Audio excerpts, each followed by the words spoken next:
Okay, so we can begin. We'll do one time. We could do three bows to the Buddha. One, two, three.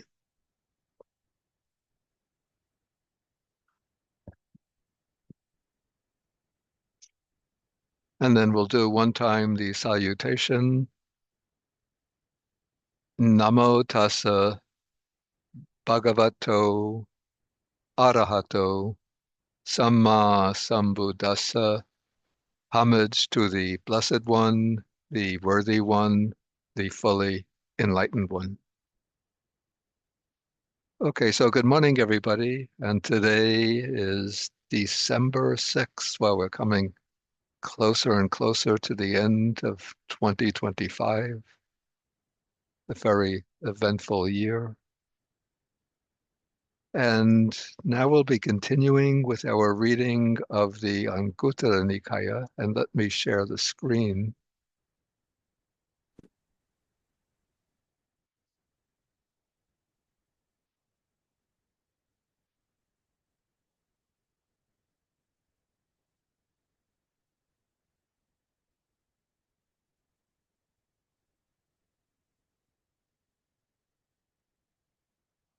Okay, how is the sound quality? It's very good, Bhante. We can hear you. Okay. Yeah, of Yes. course it's coming through the microphone attached to my headphones. Very good. And the screen is visible. Yes, Bhante. The size is okay. Yes, Bhante. Yes. All right, Bhante. Okay, so we're continuing to read through the Anguttara Nikaya, the Book of Sevens. And now we come to Sutta number 68. And this is an interesting sutta because we say that these suttas are all included here because they involve some kind of framework with seven items. But this sutta, what I found, it has two sets of seven. One is nested within the other. So there's a second group of seven items, which will be incorporated under the seventh item in the original or the primary set of seven. And so the main theme here are the qualities that a monk should possess to be. This is the stock formula, usually in praise of the Sangha. Ahuneo, Dakineo, Ahuneo, Pahuneo, Dakineo, Anjali Karaneo, Anutarang Punyaketang Lokasa. So worthy of gifts, worthy of hospitality, worthy of offerings, worthy of reverential salutation, an unsurpassed field of merit for the world. And often in the suttas, we see that that formula is used for the community of the Aryans, of the noble ones, those from the level of stream entry, from stream enterer, once returner, non-returner, arhat, and especially for the community of the arahats. But here, what I find somewhat interesting is that the sutta doesn't bring in those superior levels of attainment. And so it makes this kind of qualities necessary to be worthy of gifts, worthy of offerings, and so on, somewhat more accessible for those who don't make any kind of claim or claim to a kind of superior status by way of the attainments, the higher attainments, but rather they're qualities that come more within our ordinary range of experience. So what are these seven qualities? So first we have the udesa, just the enumeration, and then comes the elaboration, the nidesa. So one who knows the Dhamma, one who knows the meaning, one who knows himself, or say, case of female, herself, one who knows preparation, I'm sorry, who knows moderation, who knows the proper time, who knows the assembly, and who knows the superior and inferior kinds of persons. And as we'll see as we go along, under the seventh quality, this is where we will meet the secondary enumeration or classification of sevens. So one group of sevens incorporated into the other. Okay, so let us see how these terms are explained. So first we have a monk, and I would say, so the Buddha always uses or often uses the category of monk, but here referring to monastics, we could say whether a bhikkhu or bhikkhuni, and perhaps some of these will also apply to lay followers who are in the position of being a teacher, who have the qualifications of a Dhamma teacher. So we could take bhikkhu as just a broad representation of anybody who is a qualified Dhamma teacher. And so first, one has to be one who knows the Dhamma. And in explaining this, defining this, the text enumerates an ancient ninefold way of classifying the various discourses or teachings of the Buddha. And I opened up this little note box. I don't know, is it visible to you Yes, Bhante, we can see it, in but the the font yellow size box? is it's too small. The font Yeah, let me size? see if I can increase the size. Okay, that's 16 points, but let's bring it up to 24. Oh, that's better. Yeah, Okay. we could see it.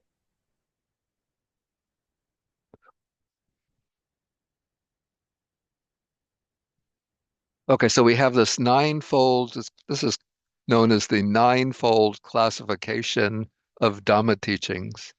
So the Pali terms Sutta, Gaya, Vyakarana, Gata, Udana, Itivutaka, Jataka, Abhuta Dhamma, and Vedala. So we have rough translations here. And so these are a little explanation. So sutta or discourses, and the meaning of some of these terms, the original meaning is really not perfectly known. So we just have to sort of conjecture what some of the meaning might be. But it's taken that sutta here is referring specifically to what we would call straightforward discourses by the Buddha. So we might take maybe say the Dhammacakkappavattana Sutta, the first discourse of the Buddha, just a straightforward discourse, or Satipatthana Sutta, straightforward discourse.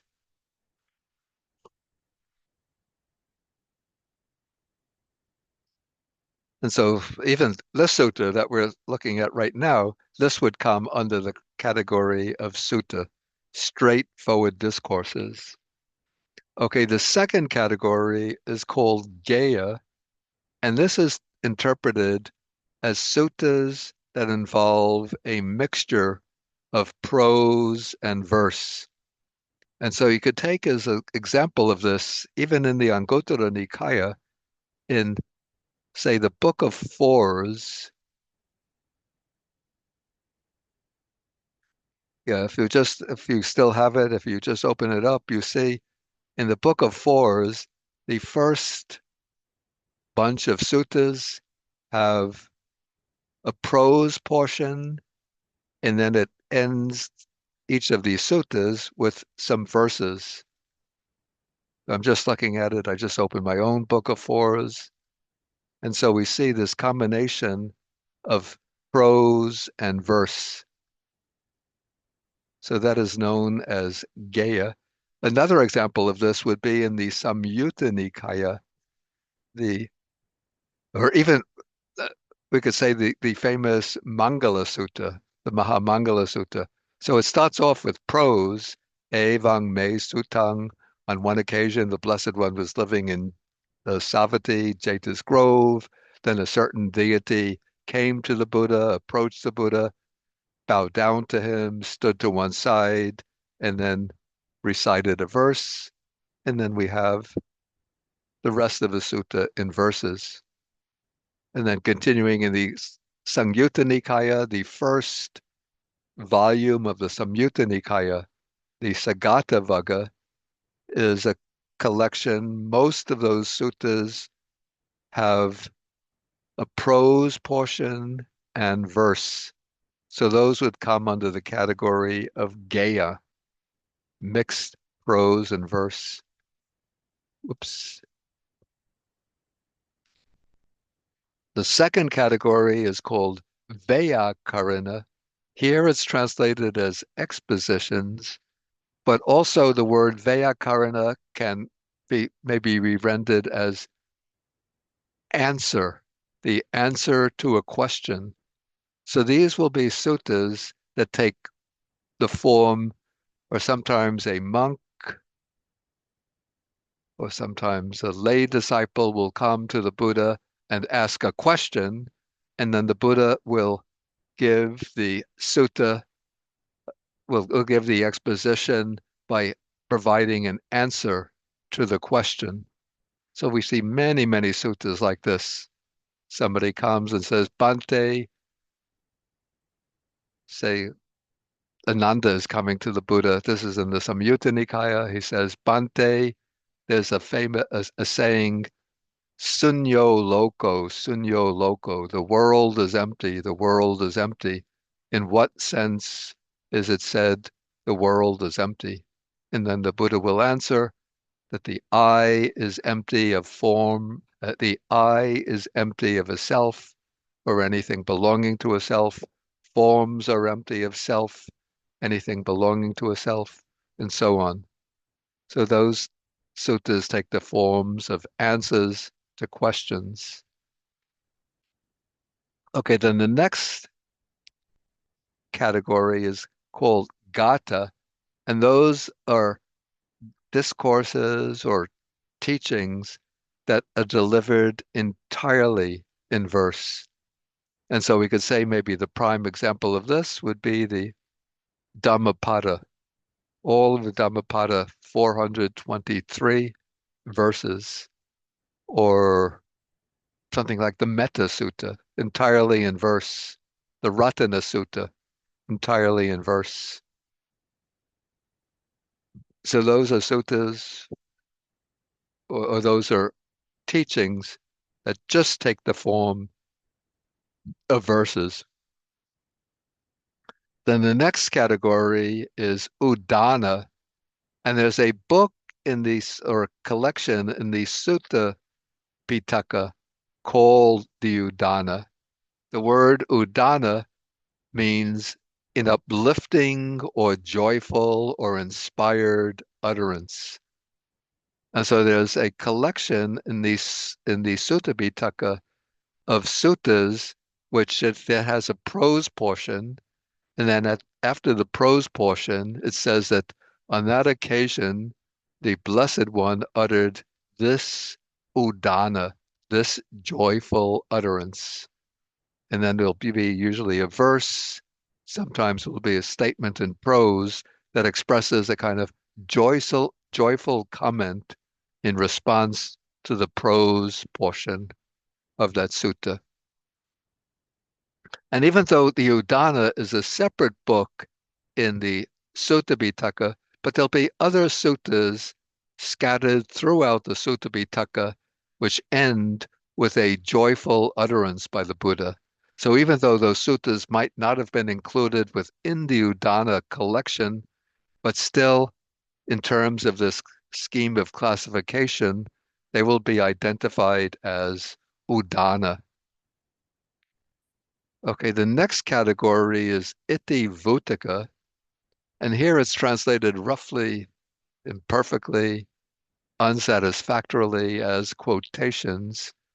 So iti vutika means literally, thus was it said. And this comes to be the title of another short book in the Sutta Pitaka called the iti vutika. And this is a collection of suttas. There are 4 chapters arranged according to a numerical scheme similar to the Anguttara Nikaya, the ones, the twos, the threes, and the fours, in which somebody, according to tradition, was a slave woman who heard a discourse by the Buddha, and then she was a slave working in a royal palace. And so the women in the palace, wouldn't, because of the social conditions of the time, the king would not let them go out from the palace to go to the monastery to listen to the Buddha. So the women were very devoted followers of the Buddha. So they would send their slave women out to go to the monastery to listen to the discourse, remember it, come back, and report what the Buddha said. And when she reported what the Buddha said, each time she would say, you say, Iti Vutang Bhagavata. Such it was said by the Blessed One. So since she said Iti Vutang, so the collection comes to be called the Iti Vutaka. So the reports of what the Buddha said. The next category is Jataka, and this becomes a very large, very famous, very important collection in the Sutta Pitaka called the Jataka collection. In the Pali tradition, it's about 500, I think 547 stories. But originally, it seems that the Jataka referred just to portions of suttas in which the Buddha would relate an incident that purportedly took place in one of his past lives. There was not yet a formal Jataka collection, but the Buddha would relate a particular incident and say, this is what took place in a previous life when I was maybe a Brahminic Dhamma teacher by such and such a name, or maybe when I was a rabbit or a donkey or a monkey. And so those teachings then came to be designated Jataka, and then in time they developed a whole collection of verses included in the Pali Canon called the Jataka book, and then connected to the Jataka book for each of these groups of verses, a story evolved, providing the background to the verses. In those stories then become the Jataka collection. And the Jataka becomes an extremely important collection because these are relating the past deeds of the future Buddha, the Bodhisattva, and in some cases said to be those past lives in which the Bodhisattva was developing the paramitas which blossomed in his attainment of Buddhahood. And so it can be said that the Jataka collection becomes one of the sources for the emergence of Mahayana Buddhism, which is the form of Buddhism which fully explicates the Bodhisattva path. And so the Jataka collection is a collection which lays down sort of the scheme, at least in some of the Jatakas, a system of virtues that a bodhisattva must develop to fulfill the paramitas that will culminate in the attainment of Buddhahood. Okay, so then the next category is called Abhuta Dhamma. And the word Abhuta means something like wondrous, a wonder or a marvel. And sometimes when the Buddha or one of the Buddha's disciples perform a supernormal deed, an extraordinary deed, like manifesting multiple bodies or moving or causing the earth to shake and tremble, causing a mountain to shake or tremble, causing lights or radiance to appear. So the text says that's acharya, a Buddha, something that's wondrous and marvelous. And so the passages that describe these wonderful, inconceivable, magnificent, miraculous, wonderful events come to be called the Abhuta Dhamma.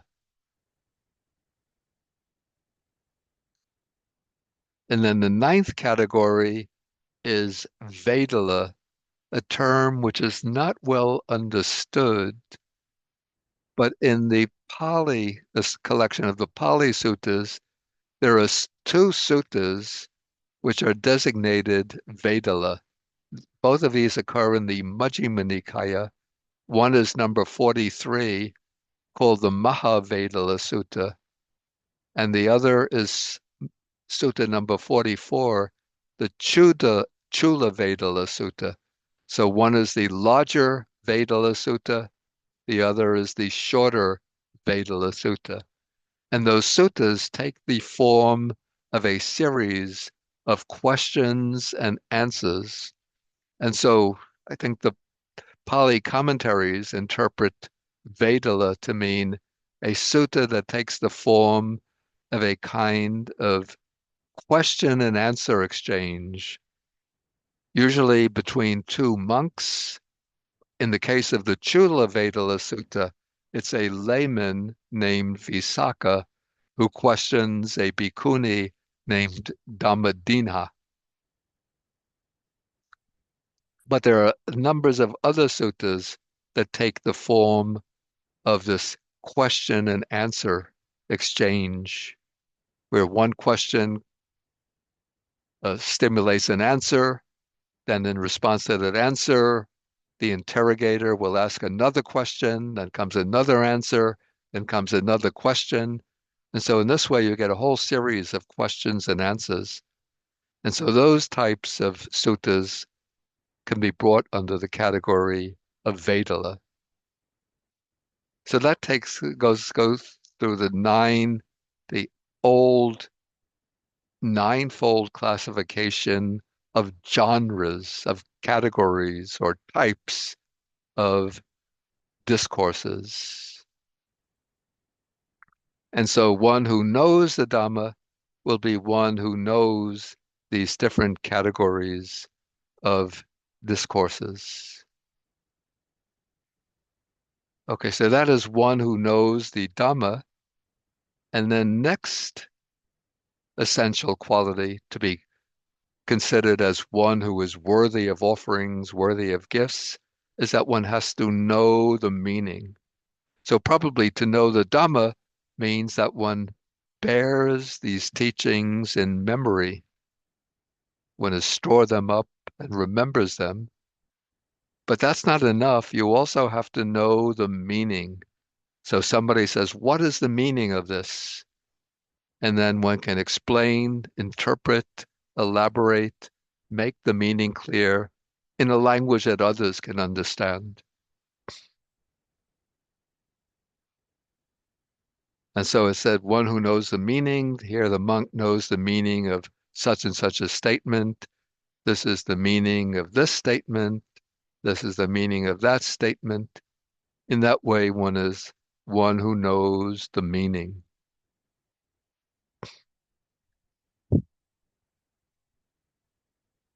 Okay, then we come to point number 3, one who knows himself. And it's elaborated in terms of knowing one's good qualities. Let's open that up. Increase.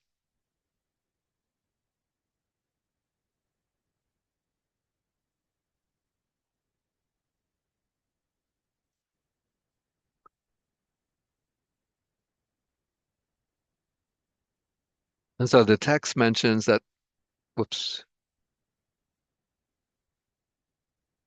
one should know the good qualities that one possesses. And here it mentions 6, 1, 2, 3, 4, 5, 6 good qualities. So we have Saddha, one knows that one has faith, conviction, confidence, trust. One knows that one has Sila, good behavior, Sutta, learning, Chaga, has two meanings. One is generosity, but also it means renunciation, detachment. Then comes wisdom, and often we find these five qualities come as a set elsewhere, especially in the Anguttara Nikaya. But then here a sixth quality is mentioned, and this is patibhana, which I translated here as discernment, which is maybe not such a good rendering. I don't really know a good rendering for this. Patibhana. Okay, so the basis of patibhana is the root ba, which has the sense of to light up, to illuminate, and pati has a sense of falling back. So it's the light shining back. So that's the sort of the literal derivation. But what this refers to is a kind of inspired, maybe you'd call it inspirational eloquence. So when you know the meaning of the teaching, one is able to articulate that meaning when it gets inspiration and spontaneously one can articulate the meaning, illuminate the meaning, clarify the meaning.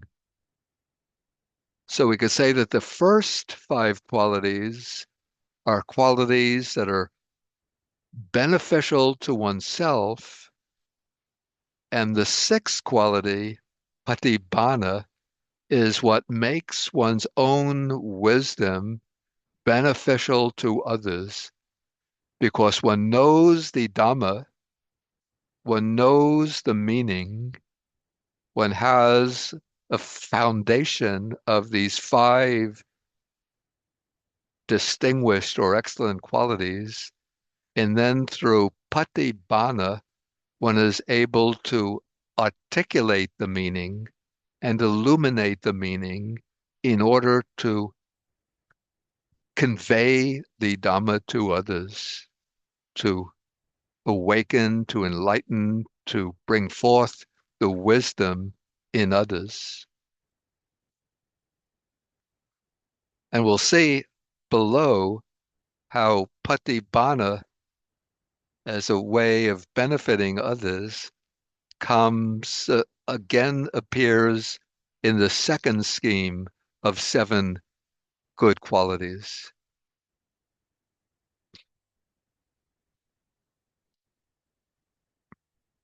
Yeah, so I would say for ordinary person to know oneself, one also has to know one's faults and weaknesses. That's important. In fact, there's a sutta which speaks about knowing,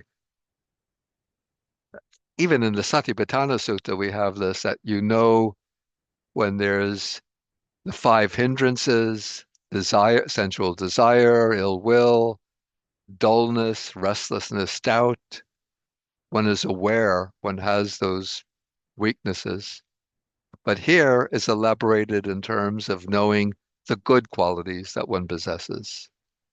So that is how one knows oneself.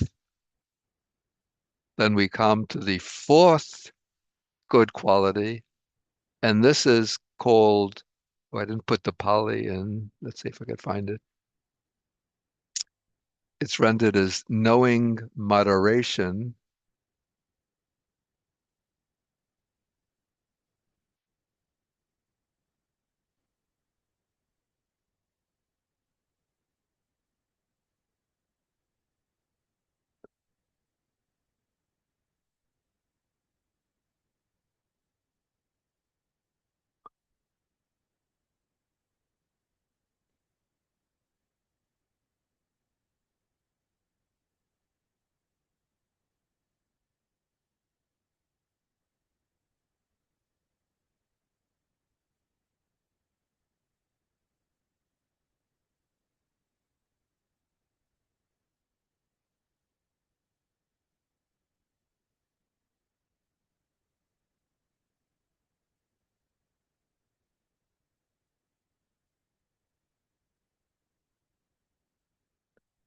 Okay, so the Pali is matang janati. So the word translated moderation is matta, which really means measure.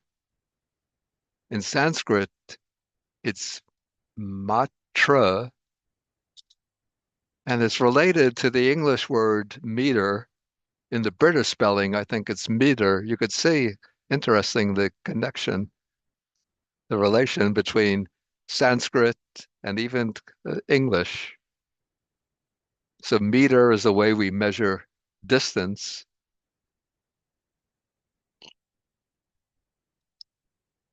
So this is knowing the right amount. And the way it's elaborated, that one knows moderation in accepting these are the four supports of the monastic life: robes, alms food, lodgings, and medicine and provisions for the sick. So you know that you accept sufficient robes to use on a daily basis. You know the right amount of food to accept. You don't eat in excess, but you also don't starve yourself. And you have a dwelling place, but not too many dwelling places. And then you have sufficient medicines to provide for your health, but you don't store up an excess of medicines and other kinds of provisions. So this is sort of the virtue that's being underscored here is contentment, having few desires, not being overwhelmed by desires. And for a lay follower, I would say this means living a simple but secure life. So you need, of course, sufficient clothing. You have to have, of course, daily food, but you don't want to overindulge in excessive food. You have a house, but unlike some of our multimillionaire and billionaire friends, we don't need like houses in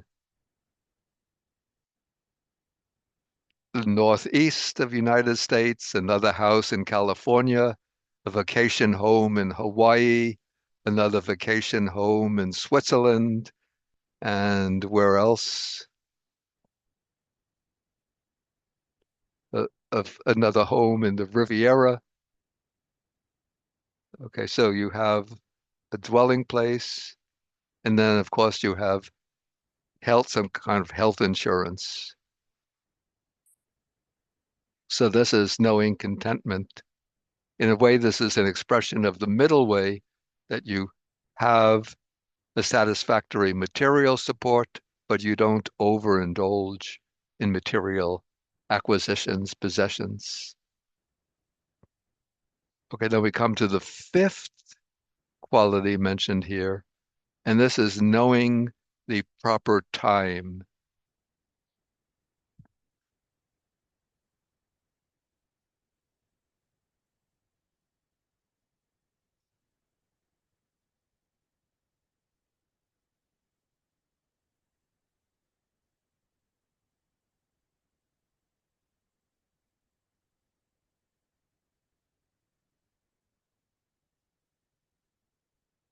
And so it mentions here how one knows the proper time. So this is a traditional list.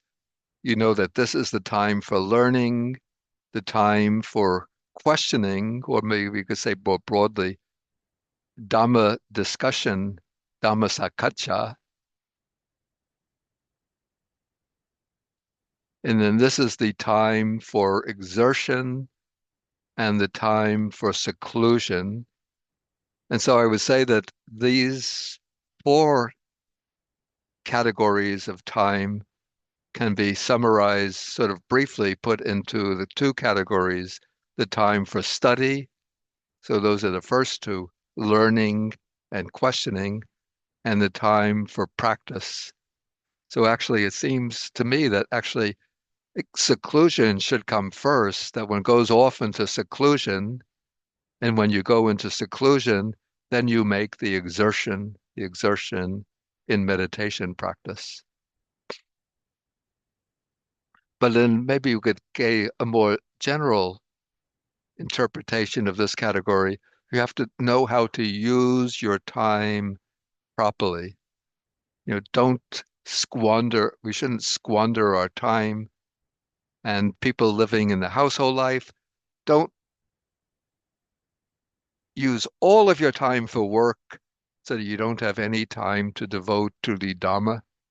So you have to know how to strike a balance in your life, since you have a commitment to your supporting yourself, supporting your family. So you have to devote some time to your work, but also leave time to study the Dhamma and time for your practice, especially your meditation or contemplative practice every day. And also have some time for exercise to maintain your health, some time to relax and enjoy yourself, to meet with friends, even going out for a meal. Don't have to live to stringent, ascetic, stern type of life, but strike a balance between enjoyment, but also dedication, effort, exertion in learning the Dhamma, practicing the Dhamma. So this would be knowing the proper time and knowing the right time for each activity. Okay, then comes knowing the assembly. And the explanation here I find a little bit not so clear to me. But anyway, let us see what the text says. So how does one know the assembly? So here the monk knows, and this is the assembly sort of distinguished according to the ancient Indian social system. This is an assembly of kshatriyas. Those would be the governors, the royalty, the kings, ministers, the administrative class, government officials. Maybe today they would be like government officials, civil servants.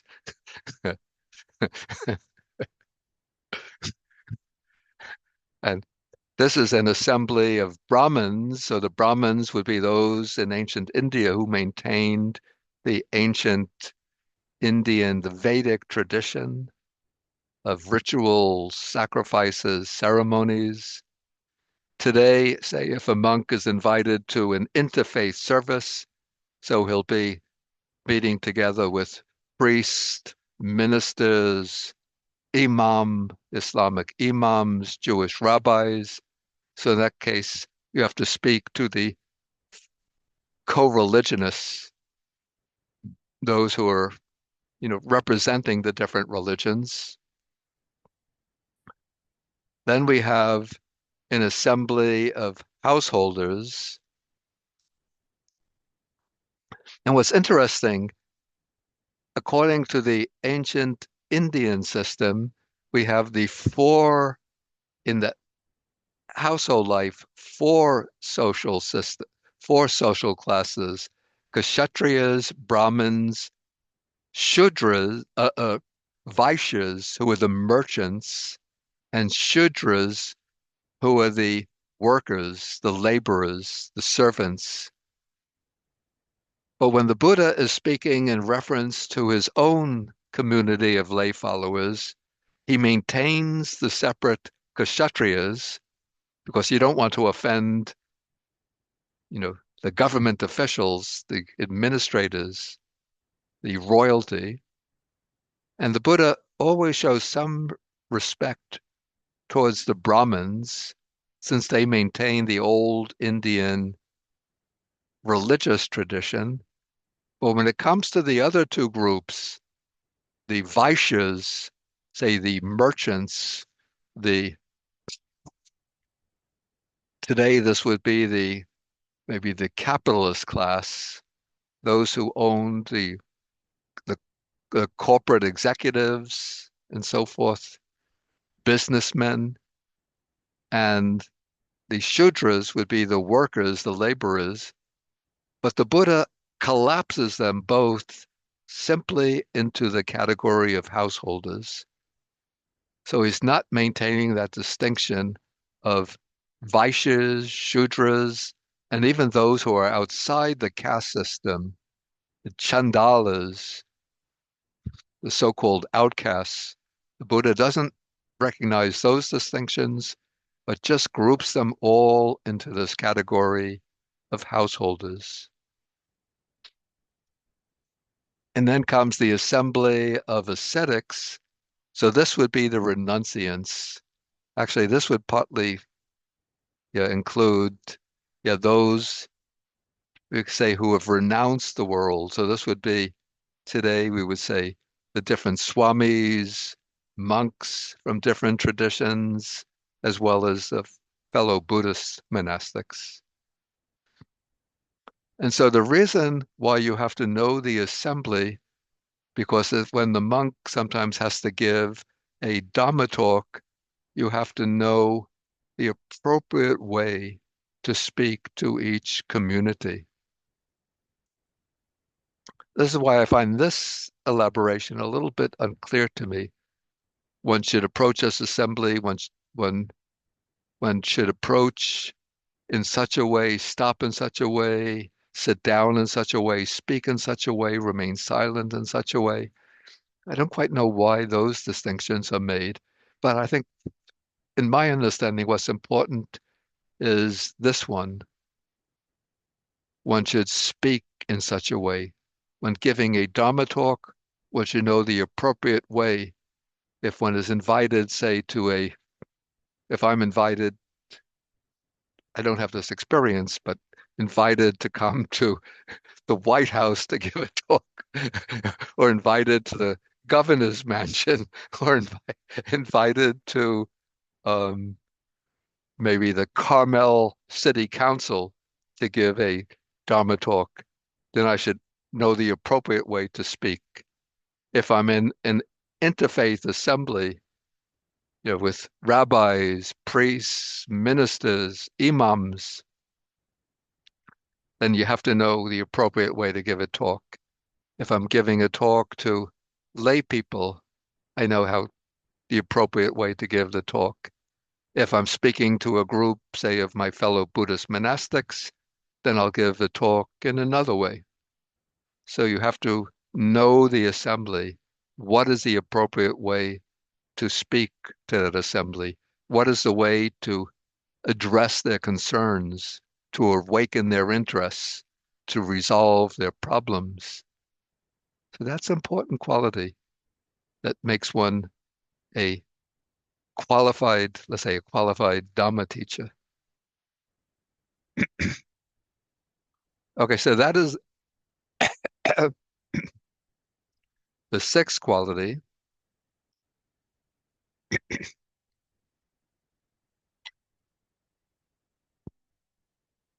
Then we come to the seventh one, and this is where we're going to see the secondary classification of sevens.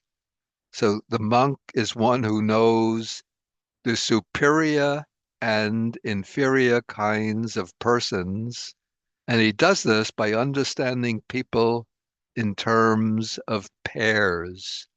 And here we're going to see different pairs of people, and we're going to see that there's an ascending series here. And as we go from one item to the next, each subsequent item is going to introduce a more elevated type of person. So we start off with those those who want to see the noble ones and those who don't want to see the noble ones. And though the expression used here is Arya, we don't have to think that, you're going to be seeing Sotapannas or Arahats, but maybe the noble ones here could be just understood in a general way as wanting to see monastics. And for the Buddhist followers, these would be the Buddhist monastics. So some people, they want to go see, very excited just to go see monastics. They want to go to the monastery. to see monastics, maybe to make offerings of food and other requisites to monastics. And then there are other people, what's the point of going to the monastery? What's the point? They're not better than us. I'm just as good as they are. No need to go see them. So they don't want to go see the monastics. And so the Buddha says, between these two types of people, so the one who is superior is the one who wants to see the noble ones. That's the person who is praiseworthy. And so you should bear in mind the importance of going to see, samana nancha dasanang, seeing the renunciants. Even just that word to see, dasana, in the ancient Indian context has very important meaning. This is what comes to be called in Sanskrit darshan. You want to get darshan of the noble ones who are distinguished spiritual teachers, monastic teachers. Even you might not want to listen to the teaching, but you just want to go to see them.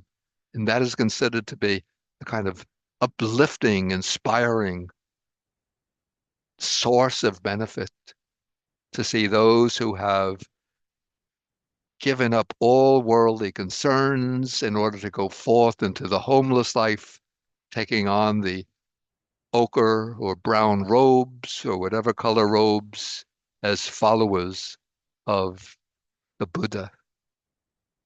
So that is something which is uplifting, inspiring, elevating in itself. But it's not enough just to go to see the noble ones. Now we come to the second distinction. Here we have two persons. Both of them want to go see the noble ones, but one wants to listen to the Dhamma, the other doesn't want to listen to the Dhamma. So they go to the monastery. Maybe they make an offering of a meal offering robes, and then the monks get ready. Venerable so-and-so is going to give the Dhamma talk, and in the group of lay people who's come, one group says, we made the offering of the food, now we can go home. There's a cricket match or a baseball game. We have to go see the baseball game.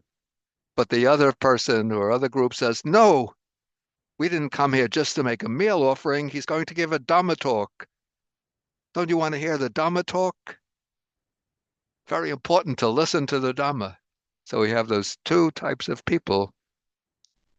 And so who is the more praiseworthy?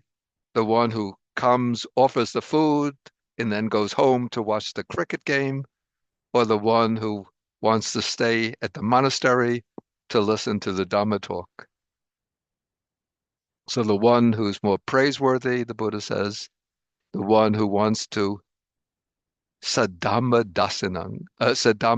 savanang, who listen to the Dhamma, wants to listen to the good Dhamma. So that's the more praiseworthy person. Okay, third step, we have two people who want to hear the Dhamma, but there's a distinction between them. One listens with eager ears, and one does not listen with eager ears. Okay, so now you've gone to the monastery, you've convinced your friend. They said, we want to go back home. There's a good movie on Netflix, or there's a baseball game, cricket game. Taylor Swift concert is going to be on there. But you've convinced them, no, stay and listen to the Dhamma. And then they say, okay, we'll stay just to satisfy you. But you and your friends listen with eager ears. You in bending the ear. You're listening attentively, whereas the others are just sitting, not paying close attention, just Maybe their minds are drifting. And nowadays, we have the cell phone. And so part of the time they're listening to the Dhamma talk, the other time they're turning on their phone, seeing what is the news. Did I get any emails? Am I using my WhatsApp to send quick messages to my friends? Okay, so they're not listening with eager ears. Okay, so the superior person is the one who listens with eager ears.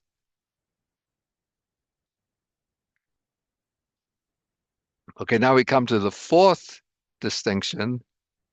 So we have two people who listen with eager ears, but one retains it in mind and the other doesn't retain it in mind. So this is what follows actually from listening attentively, but it's not enough just to listen attentively, but you have to make an effort to retain what one has heard, retained it in mind. And in ancient India, or in like ancient cultures, people didn't, pre-literate cultures, so people didn't write. And so the memory in a pre-literate culture, people have much better memories than people today, where now we're have a literate culture, so we write things down or we use computers to take notes. And so in ancient India, those with good memories would apply their mind to retain in mind what they've heard. Today, where our memories are getting bad, a good way to retain what one hears is to take notes of important points.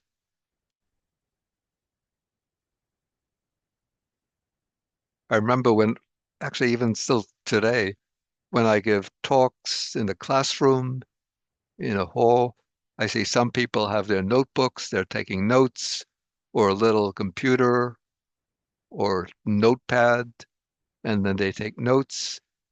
And other people don't take notes. And so the people who take notes will have the material from the talk to preserve for future occasions to refer to so that they can retain the teaching that they've heard. So that is the superior person. Then we come to now the fifth distinction, those who retain the teaching in mind. So one does not examine, so one examines the meaning of the teaching and the other doesn't examine the meaning of the teaching. So it's not enough just to remember the teaching, but you have to be able to investigate, to explore what are the implications of this teaching? What are the different aspects of it? How does it apply to my life? How do we interpret this, understand this? And so in this way, you try to examine the teaching to draw out its implications. You reflect on it. And if you good in writing, you could even write out your understanding of the teaching in order to, even for yourself, in order to bring out the implications, the meanings. Especially the suttas are very often very compact. And yet when you start examining the teachings, you could see many, many different implications that you have to draw out as though it's concealed in a box and you bring out, and then you see the implications and how they apply to your own life, your own conduct. Okay, then when you examine the meaning of the teaching, then comes the teachings are always pointing to a practice. And so the Buddha's teaching are not just theory, but they're laying out a system of practice. And so we have two types of people who have understood the meaning. So one practices in accordance with the Dhamma, and one sorry. So there are two people who examine the meaning of the teachings. One understands the meaning and then practices in accordance with the Dhamma, and one has not understood the meaning and does not practice in accordance with the Dhamma. And the superior person is the one who has understood the meaning of the Dhamma and then practices in accordance with the Dhamma. So in Pali, this is one who is Dham Anudhamma Patipanno. Let's increase the size.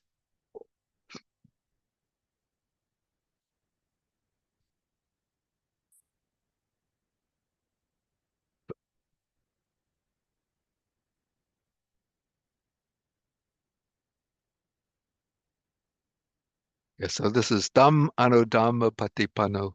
So Patipanno means practicing, Anudhamma in accordance with Dhamma, with the Dhamma.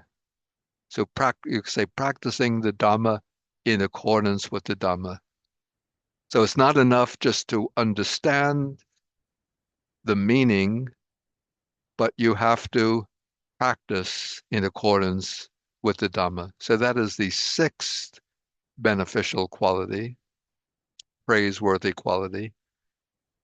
So when we come to these six qualities, the first six, those are the ways in which one benefits oneself, in which one is practicing for one's own welfare. But now the seventh quality puts the stress on practicing for the benefit of others. So here we have the distinction of those who are practicing in accordance with the Dhamma. So one is practicing for his or her own welfare, but not for the welfare of others. And the other is practicing for their own welfare and for the welfare of others. And so of these two, the superior person is the one who's practicing for their own welfare and for the welfare of others.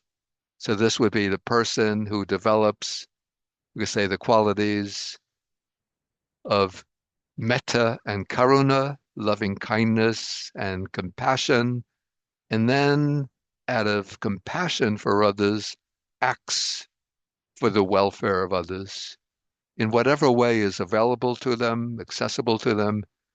Could be simply through generosity, through giving, or through sharing the Dhamma,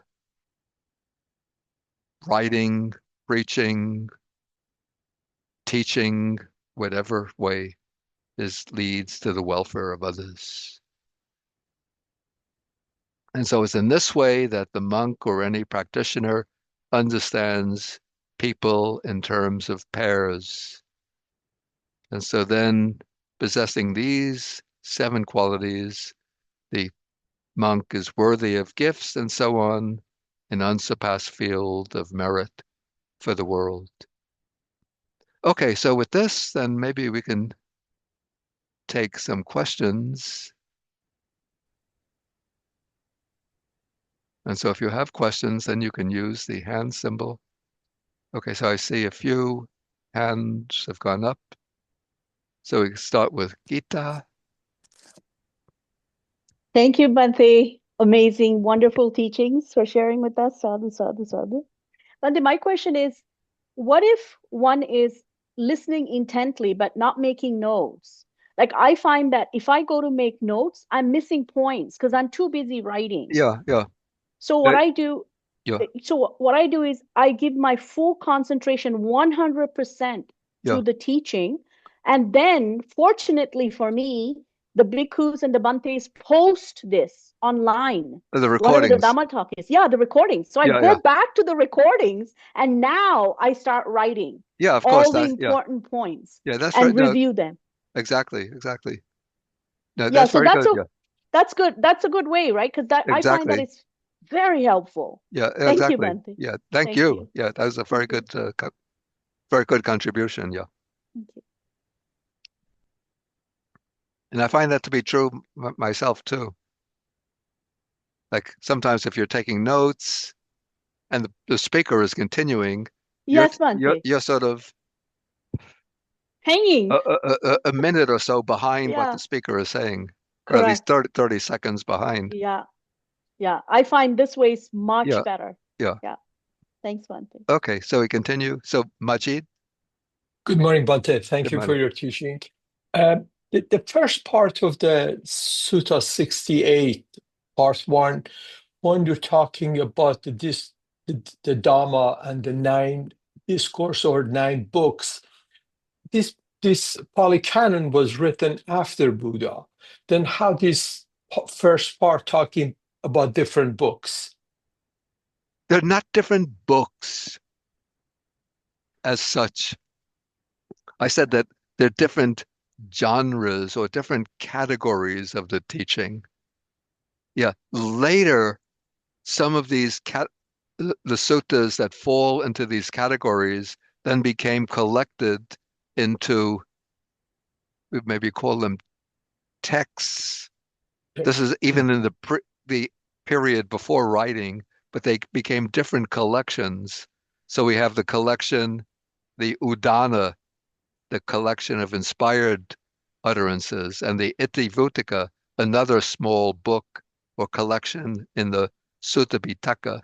So these were collections which were preserved through memorization.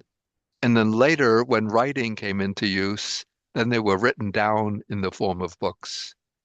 But originally, these nine terms are just terms for different styles of teaching, different categories of teaching. And later, some of them became separate book collections. Is Thank that you very clear? much. Yeah. Yes, yes. Thank you very much, Bhante. Okay, next I see is Sandamali.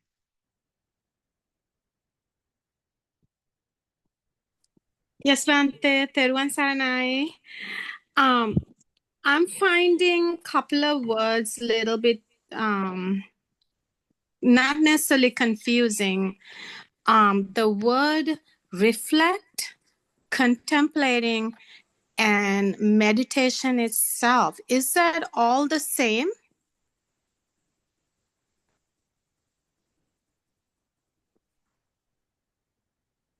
You know, the words sometimes have different nuances in English, and the Pali counterparts have more precise meanings.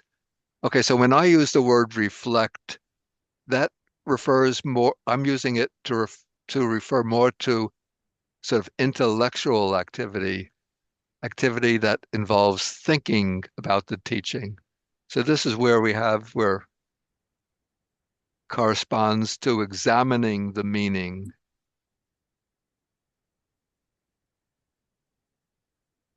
Where we go down, where I say one examines the meaning of the teaching. So that is intellectual reflection. And then when I use the word meditate, then I use it more in the sense of what we call formal bhavana, sitting in taking a seated position and directing the mind to a particular meditation subject or doing the walking meditation. And then the word contemplates actually can fall into either category. Sometimes the word contemplation can be used in the sense of reflecting upon, examining the meaning of the teaching. But when we use contemplation in reference, say, to the Satipatthana practice, contemplating the body, feelings and so forth, then it means more direct observation, meditative observation. Uh-huh. Yeah, does that make the distinctions clear? Somewhat. Somewhat. Because when I'm in the meditation, Yeah. like I'm really focusing, sometimes all these thought processes that I have learned from you comes into my kind of in my meditation, like the perception of impermanence. It's hard to articulate the question, I guess. Yeah, So, okay. When you're doing the meditation, if you're reflecting on impermanence, that's a different thing from the observation of impermanence. So if you're thinking about impermanence, in a sense, pretty much that's not the same as contemplating impermanence. Contemplating impermanence means that you're just watching the processes in the body. Say, if you're doing the mindfulness of breathing, you're watching the changing from in-breath to out-breath, in-breath to out-breath, seeing impermanence in the in-breath and out-breath. So that is a seeing. Anupassana means seeing closely. So that's different from reflecting upon impermanence. mhm. Okay. Okay, we'll have to move on now with the Thank questions. you. Thank you. Okay, so now Jianju. Adi, thank you for teaching. So I have a question regarding last. You say if you practice Dhamma with your own welfare, or you practice Dhamma with your own welfare and others' welfare, and of course the second one is better than the first one. If you say I only practice Dhamma with other welfare, do you think the best? Say again. If I only practice Dharma with other welfare, I don't consider my own welfare is the best.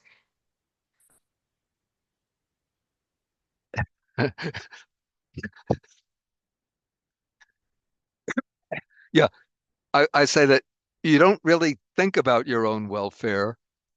So you don't do it with the, I'm going to get this benefit for myself, but you could do it for the benefit of others, but still you have to practice sort of with the intention of that you know that practicing the Dhamma is for your own welfare. So you don't do it with a kind of grasping intention of benefiting myself, but you know that the practice is going to be beneficial to oneself. Thank you so much. Thank you.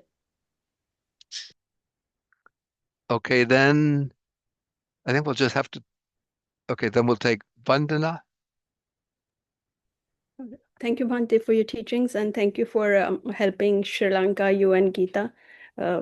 Much mudita for your contribution. One thing which I want to just point out about the word bhikkhu. So Buddha was very intentional when he gave this word to the monks, because during that time, the other renunciant would call the sadhus or rishi or muni, and he wanted to make sure that this ego, which was in the royal people who were joining the monastic sangha.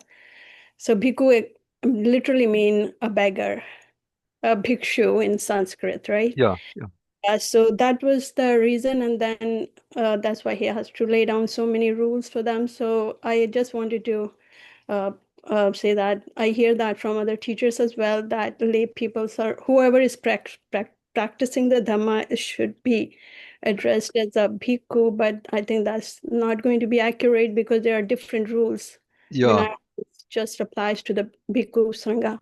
That's what I just want to mention. So sometimes lay people take it literally, and if people who don't have this language command, they might think, okay, bhikkhu can be any practitioner, but the meaning of it and what was the context when it was given to the monastic sangha. Yeah, I think that comes from, there's a statement, I think it's in the commentary to the Satipatthana Sutta, where the Satipatthana Sutta is expressed by way of a bhikkhu.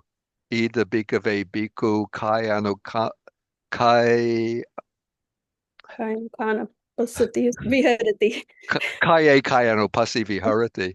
So it says here a monk dwells contemplating the body and the body. So the Satipatthana Sutta says that in that context, when the word bhikkhu is used, the word bhikkhu could be understood as any practitioner.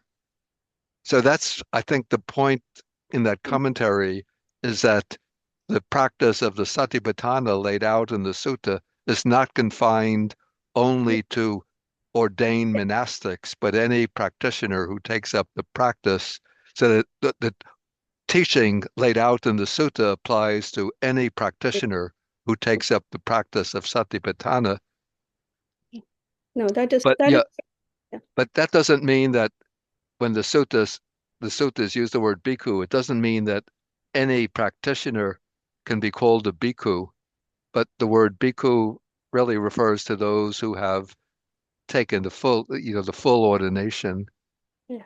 And even though the word bhikkhu comes from bhiksha, which is the alms food, so it comes to sometimes translated beggar, but the bhikkhu is not supposed to beg in the sense that we Yeah. don't ask people for things, but rather, even on the alms round, one doesn't come to the house and say, please give me food, but one Yeah. just stands outside the house Yeah. holding the alms bowl, and then people will give. Yeah, so that's the thing when the other renunciate from the other religions, they were also going to ask for the food, but having some kind of a pride in their role they were playing, and not the different is there is like a big difference between the regular bhikshus and then the renunciant bhikshus. Basically, that's what I'm saying. There is a difference in there because they have knowledge, and they used to go, and then they would be very people will be very respectful for them because they were sadhus, they were rishis, they were doing the practice. Yes, Yeah. thank you, Bhante. Yeah. Okay. Now we'll take John E. Hi. Hi. Thank you, Bhante, for your teaching and for your scholarship. Thank you. I appreciate it so much. Two very quick things. One is a question and one is just a minor point about Majid's question. Scholars tell us that Homer, or perhaps even much later on, Shakespeare, was written in verse as a memory aid, not because they wanted to write poetry per se. And so when we see the different genres here, verse and prose, marvelous accounts. It also, in the same sutta, talks about retaining, not writing down. So there may be a connection there. My quick question is, in the last subcategory, throughout, the seven within the seven, the seventh within the seven, reverses the order of the other six. The first person who's mentioned is the positive one. And the seventh one, the first person who's mentioned is the negative one. Is that arbitrary, do you think? Or do you think there's a reason for that? Do you see what I'm saying? Am I clear? So it says one listens, one does not listen. One, having heard the Dharma, retains it. One does not retain it. But in the seventh, it says one who practices. Yeah. You see what I'm saying? Yeah. It caught me off guard kind of because I was expecting the reverse order once again.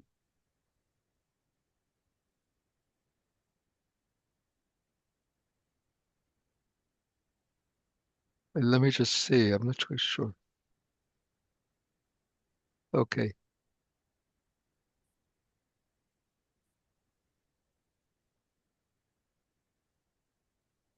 Oh, I see. So the seventh one puts the negative before the positive, whereas the others, yeah. I just don't know the reason. He's trying to keep us on our toes, maybe. Yeah, I don't know. Yeah. Well, thank you. Thank you so much. Okay, so I think we're going to have to end now because I'll have to go up for the meal. Okay, so we'll end the session. We'll do the sharing of the merits.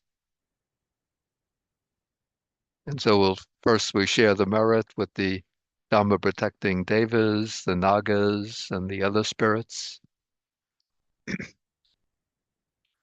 Akasata Chabumata Deva Naga Mahidika Punyanta Manumoditva Chirangra Kantu Sasanang Akasata Chabumata Deva Naga Mahidika Punyanta Anumoditva Chirangra Kantu Desanang Akasata Chabumata Deva Naga Mahidika Punyantam manumoditva chirangra kantu mang parang. And then we do the general sharing of the merits. And when we recite this verse, if there are people that you have in mind who are going through some hardships, some difficulties, challenges, you could share the merits of your practice and your study with them. Dukkha patachani dukkha bhaya patachani bhaya soka patachani soka hantu sabbe pipanino. May those in suffering be free from suffering. May those in fear be free from fear. May those in sorrow be free from sorrow. May all living beings also be thus. And then we could Sadhu. end with 3 bows to the Buddha. Here we do 1 and 2 and 3.